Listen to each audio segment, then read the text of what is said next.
Davom etamiz. Vatan himoyasi posbonlarimiz uchun shon-sharaf, muqaddas burch va hayot mazmuniga aylangan tushuncha.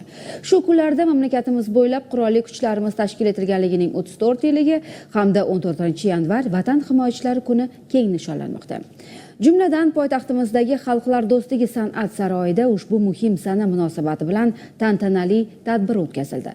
Harbiy xizmatchilar va ularning oila a'zolari uchun tashkil etilgan bayram dasturi haqida muxbirimiz batafsil xabar qiladi.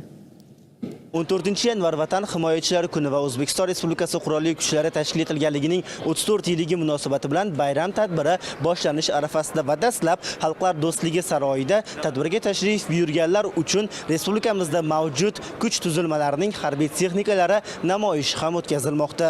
Bayram tadbirida dastlab O'zbekiston Respublikasi Prezidenti, O'zbekiston Respublikasi qurolli kuchlari bosh qo'mondoni Shavkat Miromonovich Mirziyoyevning harbiy kuch tuzilmalari xodimlariga yo'llagan bayram tabrigi Mudofaa vaziri tomonidan o'qib eshittirildi. G'ayrat shijoatda tengsiz bo'lgan harbiylarimiz yovlar oldida hech qachon bosh egmagan qo'rqmas va o't yurak ajdodlarimizning o'lmas merosini o'rganib, ulardan ibrat va saboq olib, vatan oldidagi muqaddas burchini bundan buyon ham sharaf bilan ado etadilar deb ishonaman.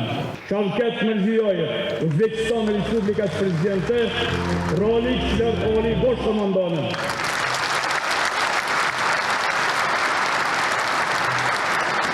Bugun mamlakatimizda harbiy kuch tuzilmalarida faoliyat yuritayotgan harbiy xizmatchilar va ularning oila a'zolari uchun to'liq qulaylik yaratish maqsadida bir qator ishlar amalga oshirilib kelinmoqda. Ularning xizmat faoliyatini zamonaviy yangi harbiy texnikalar bilan ta'minlash borasida ham salmoqli ishlar qilindi. Bularning natijasi o'laroq O'zbekiston armiyasi bugungacha nufuzli xalqaro armiya musobaqalarida faxrli o'rinlarni egallashmoqda.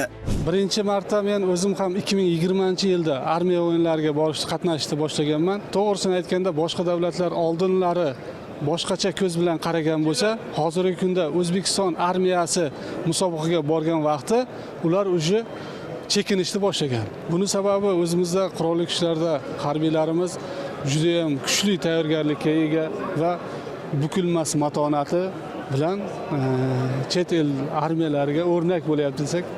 Shuningdek, bayram arafasida davlatimiz rahbarining tegishli farmoni bilan Mudofaa vazirligi tizimida yana bir qator xodimlar turli darajadagi orden va medallar bilan rag'batlantirildi. Kamtarona xizmatlarim yuksak taqdirlanganidan juda ham xursandman. To'g'risi juda xursandman. Hozir hayajonimda so'z bilan ta'riflash til ojiz. O'z xizmatimizni faolroq, barqarorroq va shiddat bilan amalga oshirishimiz kerak.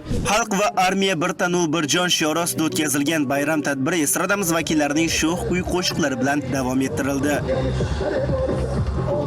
Mirzolim Rustam Bekov, Abdulla Xodib va Vahobov Bohodirov Hudud informatsion tahliliy dasturi uchun